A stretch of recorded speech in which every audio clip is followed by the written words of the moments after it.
படையல் வந்து ரொம்ப அவசியமா? சரி, எல்லாராலையும் படையல் எல்லா நேரத்திலையும் போட முடியாது.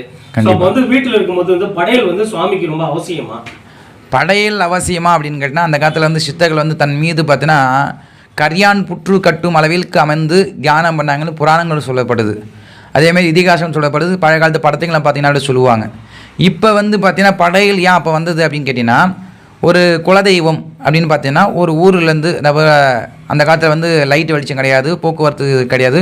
ஒரு ஊர்லேருந்து இன்னொரு ஊருக்கு போகிறோன்னா பல கிலோமீட்டர்ஸ் வந்து நடந்து தான் போகணும். ஒரு ஊர்களை பார்க்கணுன்னா கூட கிலோமீட்டர்ஸ் வந்து நடந்து தான் போகணும்.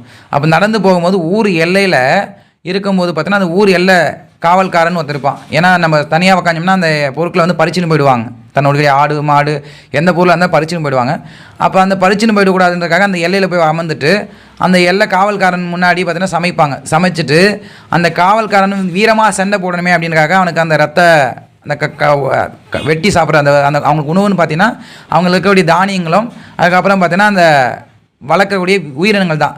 அதை வந்து சுட்டு சாப்பிட்டாங்க. சுட்டு சாப்பிடும் போது நெருப்பு பற்ற வைக்கணும்.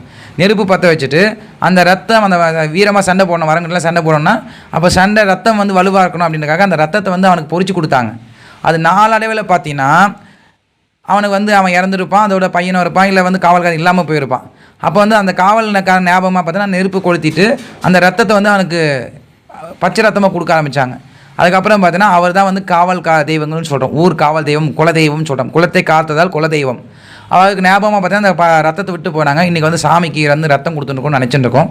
எந்த சுவாமியும் ரத்தம்லாம் சாப்பிடாது. இந்த உலகத்தில் படைத்த எந்த ஒரு உயிரினமே வாழ பிறந்தது தான். அதுவாக இறக்கும் போது பிரச்சனை கிடையாது. நம்ம சாப்பிட்றது வந்து பார்த்திங்கன்னா நம்முடைய உடம்பை பலுப்படுத்துறது தான் சாப்பிட்டுருக்கோமே தவிர இறைவன் பேரை சொல்லி சாப்பிடக்கூடாது. சரிங்களா? அப்போ காவல் தெய்வம் அப்படின்னா காவலாக இருந்தவனுக்கு அந்த பலிகள் கொடுத்துட்டு நம்ம சாப்பிட்றோம். அதே மாதிரி படையல், நம்ம அமாவாசைக்கு வந்து படையல் போடுறோமே, இது வந்து இந்த நவநாகரிக காலத்தில் அமாவாசை படையல் அவசியமாக? காலையில் எழுந்த உடனே ஒருத்தர் இட்லி வச்சு படிச்சுட்டு போவார்.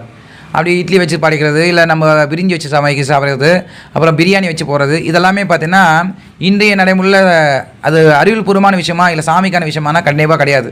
ஒரு சிலலாம் பார்த்தீங்கன்னா எத்தனி பறக்கிறது நீந்தது எல்லாத்தையும் வச்சு படையல் போட்டுருக்காங்க. அதே மாதிரி காளிக்கு வந்து அசைவ படையல் போட தான் வரும். அப்புறம் உச்சிஸ்தகனை பற்றி பார்த்தீங்கன்னா ஒயின் வச்சு படையல் போட தான் வரும். மீன் வறுத்து